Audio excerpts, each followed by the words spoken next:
Well, hello guys, it's me again with the promised proper introduction to Silhouette system.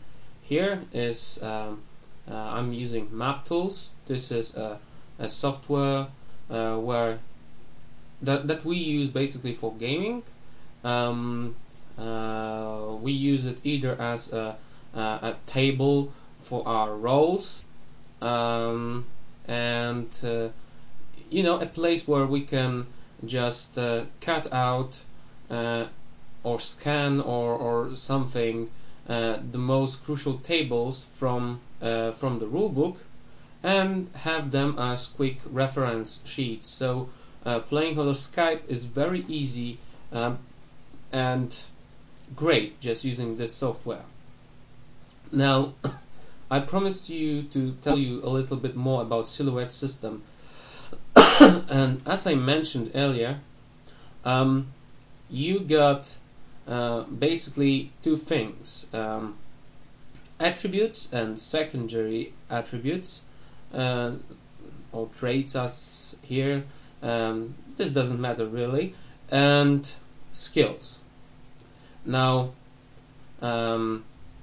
in case of heavy gear, developers decided to give you a little bit more attributes. As you can see here, it's up to 10 attributes, sorry. 10 main attributes like agility, appearance, build, creativity, fitness, influence, psyche, will, and Anyway, the thing is, you don't really need so much attributes. You can simply exchange all those for sake of simple attributes of your physical, mental, and other traits of your character. Why it's like this in heavy gear? Because basically this system, this particular system, is all about developing your character in active and reactive side. So you have particular traits that you use and roll against if you, for instance, if you are contested and if you contest someone.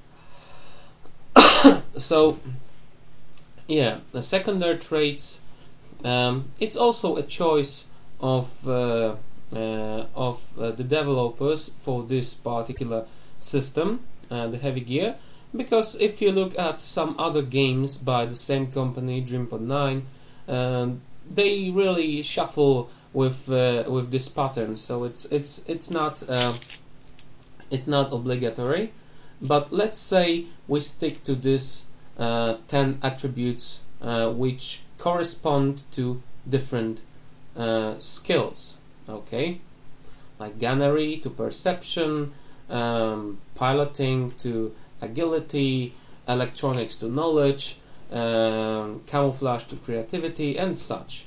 You got them all listed in this short list in heavy gear. But how this stuff works? As I mentioned earlier, secondary traits, which are also attributes like strength and health, which is additional bonus attribute that helps you establish all your durability, let's say, are derived numbers from the attributes. So, for instance, if you want your strength to increase, you would have to invest in your build and in your fitness, so that if you add your build and fitness together, divide the number by 2, you will get the bonus that you achieve. Why is that in heavy gear? Because they really wanted you to kind of spread your character and develop it in a little bit more, or should I say, not the straightforward way, okay, not the one way only, so that you can be a power gamer actually in this system and in Silhouette in general. And at the same time, what is great, you do not sacrifice other things. Okay, so if you want to have a strong fighter, like in Tribe 8, which is a fantasy game based on this system, you have to invest in build and fitness, and then you'll see that you have like whole lot of skills that correspond to both those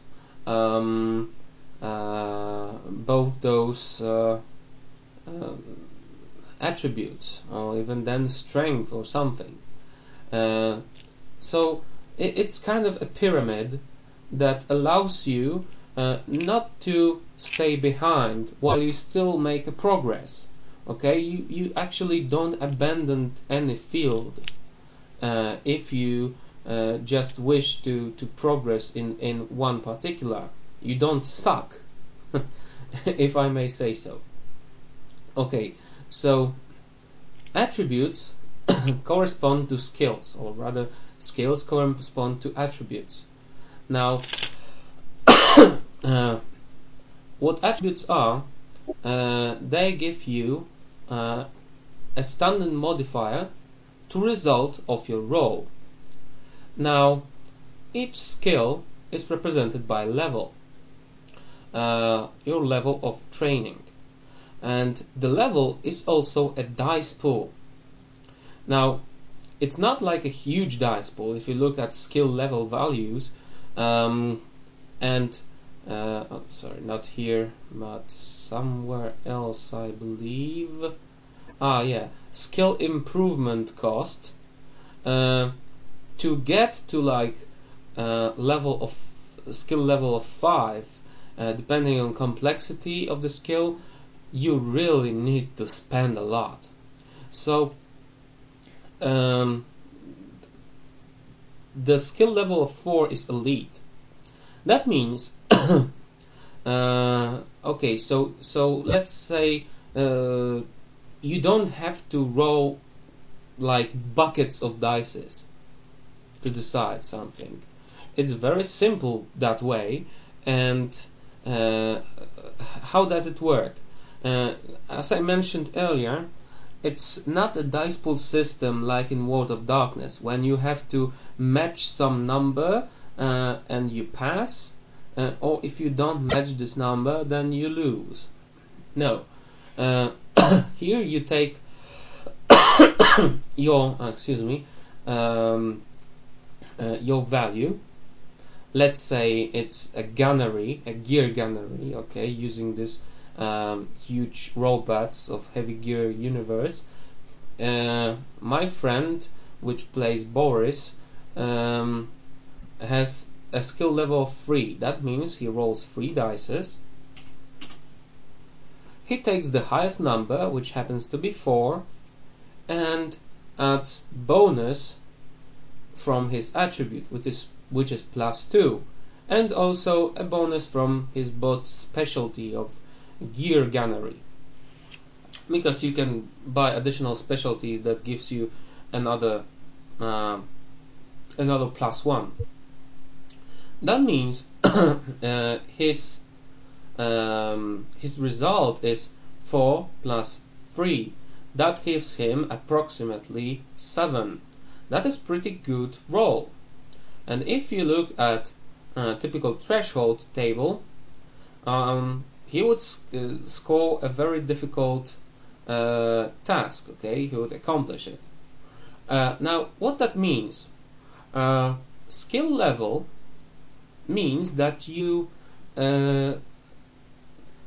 and taking the highest number means exactly that you're doing whatever you do the right way, that you don't fail at it, like in Savage Worlds, when you have rising dice, still it's only a chance that you'll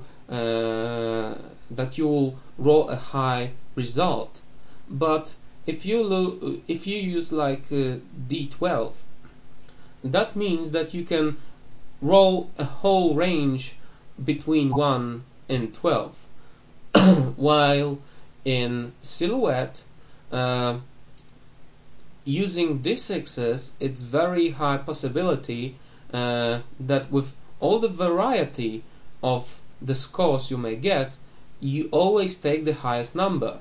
Let's say you have a skill value of 4. Oh my, wait a second, something screwed up. Oh, there you go. You have skill number of 4, that means you roll 4 dices, take the highest number, and in this case we have additional 6, and every additional 6 means you get a +1 to your result. So a result of this roll is 7. Now you need to add your attribute, and if that was like +3, then it would be near impossible. That illustrates you that actually your skill level is simply how good and proficient you are. It's not about getting tremendous success, it's about not failing, because that's what the skill is. If you got a very skilled tradesman or worker, or I don't know, some kind of manufacturer, the high skill means that possibility that he will do anything wrong and unpredictable is very low. Now, if you have a skill level of 1, as you can see, you can roll everything from the range of 1 to 6. Still, you can have a very good result, but there is high chance you will roll like 2 or 1, and 1 on your dice result is always a fumble.